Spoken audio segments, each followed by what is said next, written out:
এই মুহূর্তে আমরা আছি মেমোরিয়াল মিউজিয়ামে। আনন্দ একটু এবার গাইছে অন্যরকম একটা ফিল নিতে। এটা কিন্তু ভয় বিভিন্ন জিনিসের দেখি সাউন্ড সিস্টেমটা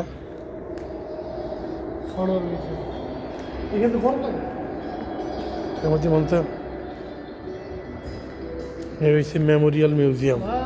ঠিক আছে, পুরনো ঐতিহ্য কুয়েতের ঐতিহ্য যা আছে এখানে ইপি স্ক্রিনের মতো এই যে সব কিছু দেওয়া আছে। এটা তাদের এই মিউজিয়ামটা হইল এখানে কুয়েতের যাবতীয় যা আছে, আগের ফ্লাইওভার, কুয়েত সিটির লাইটিং সব এখানে আপনি দাঁড়িয়ে দাঁড়িয়ে উপভোগ করতে পারবেন ডিসপ্লের মাধ্যমে। আবার আপনার জন্য আছে বিভিন্ন জিনিস,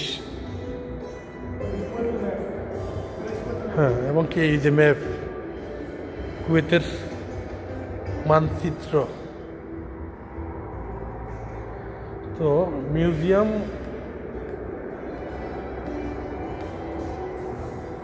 সামনে যখন ঢুকতেছিলাম তখন একটা সাউন্ড ছিল, অসাধারণ একটা সাউন্ড, যেটা উপভোগ করতেছিলাম। এবং কি এখানে কুয়েতের বিভিন্ন ঐতিহ্য, তাদের পুরনো দিনের সব কিছু এখানে তুলে ধরা। এখানে ঢুকতে আল শহীদ পার্কের ভিতরেই, এর আগে যেই মিউজিয়ামে গেছি সেটার থেকে এটা অন্য রকমের আরেকটা মিউজিয়াম। এখানে কুয়েতের বিভিন্ন সৌন্দর্য এবং কি তাদের ঐতিহ্য, তাদের সব কিছু তুলে ধরা হয়েছে। এ টু জেড যা আছে সব কিছুর এখানে ফিল, এখানে তথ্যমূলক আপনার যাবতীয় যা আছে সব কিছুই দেওয়া আছে।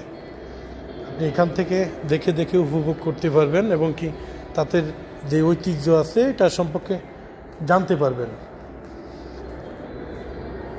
মানে অনেক ধরনের অনেক আইটেমের জিনিস দিয়ে রাখছে তারা এখানে বসে বসে।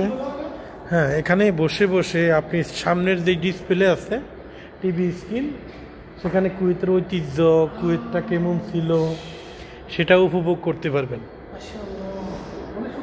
এই যে আগের শেখেরা যখন ঘোড়া দিয়া হয়তো যুদ্ধক্ষেত্রে ব্যবহার করত, সেইটা আসলেই যখন বিভিন্ন জায়গাতে ঘুরবেন আপনি অনুভব করতে পারবেন বিভিন্ন জিনিস, বিভিন্ন তথ্য, বিভিন্ন সৌন্দর্য। এটা কিন্তু অন্যভাবে সম্ভব না, ঘোরার মাধ্যমেই সম্ভব। আল্লাহ হাফেজ।